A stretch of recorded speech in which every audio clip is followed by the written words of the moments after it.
कि सीएम विष्णुदेव साय के बारे में लोग ऐसे कहते हैं कि वो बहुत कम बोलते हैं। इसके अलावा उमेश पटेल ने ये भी कहा था कि छत्तीसगढ़ की सरकार कौन चला रही है समझ नहीं आ रहा है। तो इतना स्पष्ट है गुरु, ये मानना पड़ेगा छत्तीसगढ़ की सरकार मुखिया के हाथ में है और वो बहुत कम बोलते हैं और बहुत कम बोल के बड़े बड़े काम को कर जा रहे हैं। कैसे कर जा रहे हैं आपको बता देते हैं। केवल बदनाम करने का, प्रताड़ित करने का। और दूसरी बात यह है, इनको बहुत मिर्ची लगी है पंजाब के प्रभारी बनने से। अब उनके पास और कोई दूसरा बोलने के लिए रास्ता है नहीं। और मुझे जहाँ तक जानकारी है, महादेव सट्टा ऐप पर ये जांच हो रही है सीबीआई द्वारा।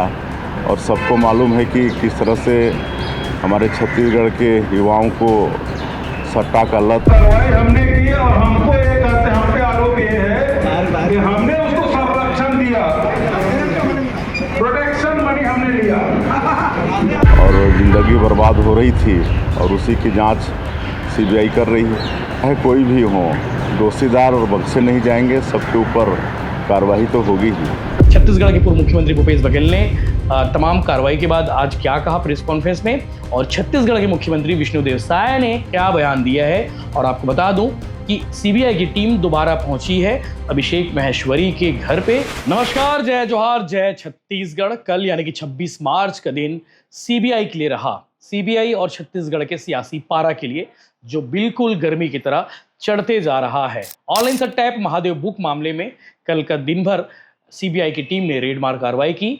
छत्तीसगढ़ के पूर्व मुख्यमंत्री भूपेश बघेल, विधायक देवेंद्र यादव और बहुत सारे आईपीएस, जिनमें doctor Anand Chhabra, IPS Prashant Agarwal, IPS Arif Sheikh, IPS doctor Abhishek Pallav, additional SP Abhishek Maheshwari, additional SP Sanjay Dhruv समेत बहुत सारे कांस्टेबल के घर पे कल दिन भर रेड की कार्रवाई जारी रही। और एक कार्रवाई रात तकरीबन 9 साढ़े 9 बजे तक चलती रही। सभी के घर से धीरे धीरे टीम निकलती गई और टीम अपने साथ लेकर गई बहुत सारे कागज और बहुत सारे डिजिटल सबूत। क्योंकि टीम जब आई थी खाली हाथ आई थी, कुछ जरूरी दस्तावेज लेकर आए थे वो। और उसके बाद दिन भर क्रॉस चेक किए। क्रॉस चेक का मतलब जो इनपुट सीबीआई को मिले थे वो इनपुट सही है कि नहीं, उसको लेकर पूछताछ की गई। उसको लेकर बहुत सारे ट्रांजैक्शन देखे गए, बहुत सारे रिकॉर्ड खंगाले गए। अब सीबीआई को क्या कुछ मिला है ये अभी कह पाना संभव नहीं है, क्योंकि सीबीआई की ओर से कोई स्पष्ट प्रेस रिलीज आज नहीं आई है और इस कार्रवाई के बाद नहीं आई है। चूंकि कल दोपहर में शाम 4-5 बजे के आसपास एक प्रेस रिलीज आई थी जिसमें उन्होंने बताया था कि देश भर में 60 स्थानों पर सीबीआई की रेडमार कार्रवाई हुई है। आज ये वीडियो कल हमने शाम को बना भी लिया था और आज ये वीडियो इसलिए बना रहे हैं क्योंकि आज 2-3 चीजें हैं जो आपको जानना जरूरी है कि कल पूर्व मुख्यमंत्री भूपेश बघेल के घर पे जब रेड की कार्रवाई समाप्त हुई, पूर्व मुख्यमंत्री भूपेश बघेल के साथ में बहुत सारे विधायक थे, कांग्रेस के बहुत सारे पूर्व विधायक थे। इसके अलावा पूर्व मुख्यमंत्री भूपेश बघेल ने कल रेड की कार्रवाई के बाद क्या कहा और आज प्रेस कॉन्फ्रेंस जब वो ले रहे हैं, जिस वक्त वीडियो बन रहा है उसके कुछ घंटे पहले ही वो प्रेस कॉन्फ्रेंस लिए हैं। उस प्रेस कॉन्फ्रेंस में बहुत सारे आरोप उन्होंने लगाए हैं बीजेपी के ऊपर। और उनका ये भी कहना था कि छत्तीसगढ़ में महादेव बुक के खिलाफ सबसे ज्यादा कार्रवाई का जो रिकॉर्ड था वो भूपेश बघेल सरकार में था, यानी कि कांग्रेस की जब सरकार थी तब महादेव बुक के खिलाफ की कार्रवाई शुरू हुई। ऐसे में वो कैसे मिली भगत हो सकता है, ऐसा उनका कहना है। इसके अलावा छत्तीसगढ़ के मुख्यमंत्री विष्णुदेव साय का भी इस पर बयान आ गया है। बयान बहुत तेज तर्रार लहजे में आया है, बहुत सख्त लहजे में आया है। वो बयान भी आपने थोड़ा सा सुना होगा ट्रेलर में। विष्णुदेव साय ने इसको लेकर क्या कुछ कहा, क्योंकि बेंगलुरु में कल दिन भर इन्वेस्टर समिट था। उस इन्वेस्टर समिट से लौटे आज सुबह और आज पत्रकारों से रायपुर एयरपोर्ट में उन्होंने बयान दिया है। वो बयान भी आपको सुनना चाहिए कि उन्होंने क्या कहा है। इसके अलावा कुछ लोग छत्तीसगढ़ के प्रदेश के लोग मानते हैं कि छत्तीसगढ़ के मुख्यमंत्री विष्णुदेव साय बहुत कम बोलते हैं। हाँ, लेकिन काम उनका ऐसा है कि जिसकी चर्चा पूरे देश में हो रही है, ये बात सच है। कई लोग होते हैं ना कि बहुत कम बोलते हैं लेकिन काम उतना शानदार हो जाता है, काम इतना जबरदस्त हो जाता है, उसकी चर्चा होती है। विष्णुदेव साय जी कम बोलते हैं और काम इतना शानदार कैसे, तो मैं अभी आपको बताता हूं कि जीरो टॉलरेंस को लेकर जो छत्तीसगढ़ की सरकार लगातार कहती है, चाहे उनके डिप्टी सीएम कहे या फिर उनके मंत्री कहे या सीएम विष्णुदेव साय खुद भी कहें। विधानसभा सत्र चल रहा था, विधानसभा सत्र के दौरान बजट सत्र में विष्णुदेव साय ने ये बयान दिया था कि जीरो टॉलरेंस यानी कि भ्रष्टाचार के खिलाफ ऐसी कार्रवाई होगी, ऐसे पहले छत्तीसगढ़ में कभी नहीं हुई होगी, ऐसा उनका कहना था। क्योंकि सीएम विष्णुदेव साय के बारे में लोग ऐसे कहते हैं कि वो बहुत कम बोलते हैं। इसके अलावा उमेश पटेल ने ये भी कहा था कि छत्तीसगढ़ की सरकार कौन चला रही है समझ नहीं आ रहा है। तो इतना स्पष्ट है गुरु, ये मानना पड़ेगा छत्तीसगढ़ की सरकार मुखिया के हाथ में है और वो बहुत कम बोलते हैं और बहुत कम बोल के बड़े बड़े काम को कर जा रहे हैं। कैसे कर जा रहे हैं आपको बता देते हैं कि छत्तीसगढ़ में पहली बार किसी मुख्यमंत्री रहे उनके घर पर सीबीआई की टीम जाती है। छत्तीसगढ़ में पहली बार इतने सारे आईपीएस अधिकारी के घर पे सीबीआई की टीम जाती है। छत्तीसगढ़ में पहली बार इतने सारे आईएएस अधिकारी जेल के अंदर में हैं। अब कौन कौन जेल के अंदर है आपको मालूम होगा। रानू साहू आईएएस समीर बिश्नोई, बहुत सारे हैं, अनिल टुटेजा, बहुत सारे हैं। तो ऐसे लोग हैं। फिर भी आपको मैं बता देता हूँ केस स्टडी के तौर पे ये जानना जरूरी है कि वो कौन कौन लोग हैं जिनके घर पे कार्रवाई जारी रही है अलग अलग घोटालों में। ईओडब्ल्यू एसीबी की टीम ने शराब घोटाले मामले में अनिल टुटेजा को गिरफ्तार किया हुआ है। कोल स्कैम मामले में आईएएस समीर बिश्नोई को गिरफ्तार किया है। इसके अलावा डीएमएफ और कोयला घोटाले में ईओडब्ल्यू ने आईएएस रानू साहू को गिरफ्तार किया है। इसके अलावा आपको मालूम होगा कस्टम मिलिंग घोटाले में मार्कफेड के एमडी जो केंद्रीय सेवा के अधिकारी होते हैं उनको जेल भेजा है, मनोज सोनी को। इसके अलावा एपी त्रिपाठी राज्य सेवा के अधिकारी थे, उन्हें बीएसएनएल के अधिकारी थे, उन्हें भी जेल भेज दिया गया। इसके अलावा मत्स्य विभाग के संयुक्त संचालक देव कुमार सिंह 1 लाख रुपए रिश्वत लेते रंगे हाथ पकड़े गए। ये कार्रवाई है। इसके अलावा आपको मालूम होगा कि 20,000 की रिश्वत लेते हुए रायपुर के महिला थाना की टीआई वेदवती दरियो भी पकड़ी गई थी। समय चौरसिया के बारे में आपको मालूम ही है। तो ये सब जो कार्रवाई है ये विष्णुदेव साय सरकार में ये पिछले 1-1.5 साल में हमें देखने को मिली है और इसी से लोगों का जो भ्रम है, लोगों की जो थॉट है वो बदलते जा रहा है कि साय साहब बहुत कम बोलते हैं लेकिन काम बहुत तेज है। और जो प्रशासनिक जो पकड़ है, प्रशासनिक जो मजबूती है, उससे साफ अंदाजा लगा सकता है कि जो काम करना चाहिए सरकार को भ्रष्टाचार के मामलों में वो काम कर रहे। हालांकि कांग्रेस का कहना है कि जितनी भी कार्रवाई की गई है, जितनी भी कार्रवाई की जा रही है, ये सब राजनीति की कार्रवाई है, बदले की भावना की कार्रवाई है। कोई भी मामला कोर्ट में स्टैंड नहीं होने वाला है, ऐसा कांग्रेस का कहना है। आज पूर्व मुख्यमंत्री भूपेश बघेल ने भी यही कहा है। तो ये सब बातें हैं। अब आप आगे देखेंगे वीडियो में कि आज छत्तीसगढ़ के पूर्व मुख्यमंत्री भूपेश बघेल ने तमाम कार्रवाई के बाद आज क्या कहा प्रेस कॉन्फ्रेंस में और छत्तीसगढ़ के मुख्यमंत्री विष्णुदेव साय ने क्या बयान दिया है। और आपको बता दूं कि सीबीआई की टीम दोबारा पहुंची है अभिषेक महेश्वरी के घर पे, राजनांदगांव स्थित उनके घर पे और वहां पर टीम जांच कर रही है, खोजबीन कर रही है और लगातार कार्रवाई की बात कही जा रही है। प्रेस रिलीज दोबारा भी नहीं आई है। इस पर लगातार अपडेट्स अब आपको देते रहेंगे कि क्या कुछ अभी तक की कार्रवाई में हुआ है और सीबीआई ने क्या बताया है, ये भी आपको जानना जरूरी है। अब उनके पास और कोई दूसरा बोलने के लिए रास्ता है नहीं और मुझे जहाँ तक जानकारी है महादेव सट्टा ऐप पर ये जांच हो रही है सीबीआई द्वारा और सबको मालूम है कि किस तरह से हमारे छत्तीसगढ़ के युवाओं को सट्टा का लत लगा दिया गया था और ज़िंदगी बर्बाद हो रही थी और उसी की जांच सीबीआई कर रही है। कोई भी हो, दोषीदार और बख्शे नहीं जाएंगे, सबके ऊपर कार्रवाई तो होगी ही। इसमें कोई भाजपा और कांग्रेस की करीबी का सवाल नहीं है। जिनका भी लिंक उससे जुड़ा होगा प्रकरण से, उनके ऊपर सबके ऊपर कार्रवाई। सबसे ज़्यादा कार्रवाई हम लोगों ने की और इस सट्टा से निश्चित रूप से नौजवान बर्बाद हो रहे थे, घर परिवार बर्बाद हो रहा था। इसी कारण से पूरे देश में और किसी राज्य ने भाजपा शासित कोई भी राज्य बता दे जहां महादेव सट्टा के खिलाफ कार्रवाई की और कार्रवाई हमने की। और हमको ये कहते, हम पे आरोप ये है कि हमने उसको संरक्षण दिया, प्रोटेक्शन मनी हमने लिया। जो कार्रवाई करेगा वो प्रोटेक्शन मनी कैसे लेगा?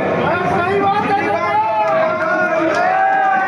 प्रोटेक्शन मनी वो लोग ले रहे हैं जहाँ डबल इंजन है। महादेव सट्टा आज भी चल रहा है, अभी भी चलेगा, अभी भी महादेव सट्टा चल रहा है और डबल इंजन की सरकार है। क्या करूँगा? नहीं, सौरभ चंद्राकर को पकड़ के ला रहे हैं, जबकि हमारे समय उन्होंने भारत सरकार से आग्रह किया था कि लुकआउट सर्कुलर जारी करें और उसको विदेश में उसको पकड़ के लाएं, चाहे रवि उपल हो चाहे सौरभ चंद्राकर हो, लेकिन उसको पकड़ के लाए नहीं। लेकिन भाजपा के ही गुणगान गाने वाले प्रदीप मिश्रा वो सौरभ चंद्राकर और रवि उपल के मेहमान बन के दुबई गए और सीबीआई वालों से मैंने कहा आपकी हिम्मत है, आप में हिम्मत है। मैं कभी सौरभ चंद्राकर से नहीं मिला, न रवि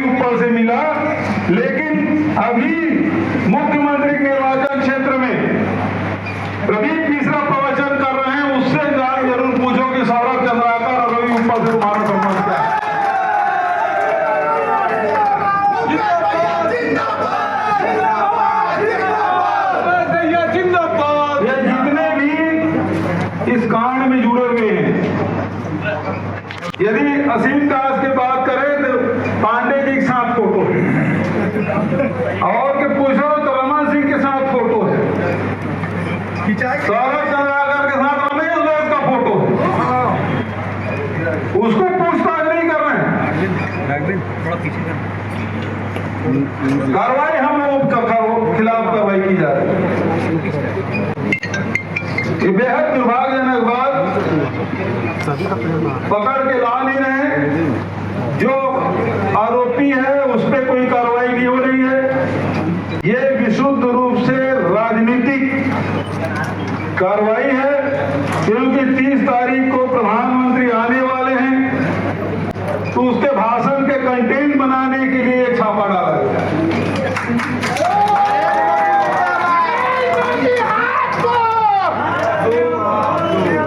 इसके अलावा कोई कारण नहीं है। मेरे घर में सुबह से आए 7, साढ़े 7 बजे से अभी गए हैं 9, सवा 9 बजे। कार्रवाई तो 4:30 बजे तक के खत्म हो गया। 15 दिन पहले ईडी वाले पूरा घर छान के मार गए हैं, और क्या नया मिल जाएगा इन लोगों को। लेकिन ईडी वाले जितने भी हमारे प्रॉपर्टी है, घर की संपत्ति, जो जमीन के दस्तावेज है, उसका वो फोटो कॉपी ले गए। तो उसको ये ओरिजिनल ले गए।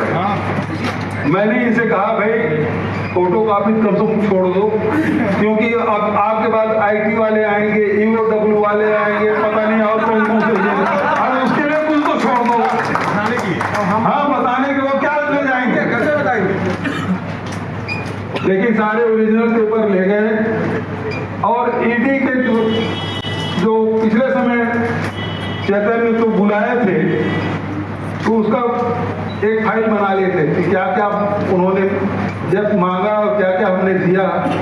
तो फोटो कॉपी भी 423 पेज उसमें दस्तखत करा रहे हैं। इसी कारण से ज्यादा समय लगा। फोटो कॉपी बहुत दस्तखत कराए, जो पुराने और जो ईडी जब्त किया वो भी कॉपी, उसकी कॉपी थी, उसको भी ले फाइनेंस करवाते। तो ये स्थिति इनकी है। अब ये आते हैं जांच करने, चाहे ईडी वाले, शराब कांड में आए लेकिन संपत्ति की जांच करते, सीबीआई वाले आए महादेव सट्टा के नाम से, लेकिन जांच संपत्ति की हुई। महादेव सट्टा का कोई सवाल नहीं और कोई दस्तावेज नहीं, केवल संपत्ति। वही संपत्ति रमन सिंह पहले जांच करवा चुका था, वही संपत्ति ईओडब्ल्यू वाले जांच कर लिए, वही संपत्ति ईडी वाले जांच कर ले, वही संपत्ति सीबीआई वाले जांच कर ले। मैं तो सबको आमंत्रित करता हूं, मिसेज ने कहा भी कि सभी लोग एक साथ आ जाते साहब। गाँव में तो सारे एजेंसी एक साथ आ जाओ, एक साथ सब जांच कर लो, जिसको जो जो जांच करता है। लेकिन ये केवल बदनाम करने का, प्रताड़ित करने का, और दूसरी बात ये है इनको बहुत मिर्ची लगी है पंजाब के प्रभारी बनने से। बहुत मिर्ची लगी है कि कोर्ट ने मुझे डिस्चार्ज कर दिया, एक केस में सीबीआई, इसलिए ताबड़तोड़ 15 दिन के 15 दिन ये लोग छापा डालता है, मिला कुछ नहीं। आप लोगों की तरफ से कोई सवाल हो? ये सीबीआई ने आपको बुलाया है क्या? कुछ नहीं बुलाया, संबंध कुछ नहीं हुआ।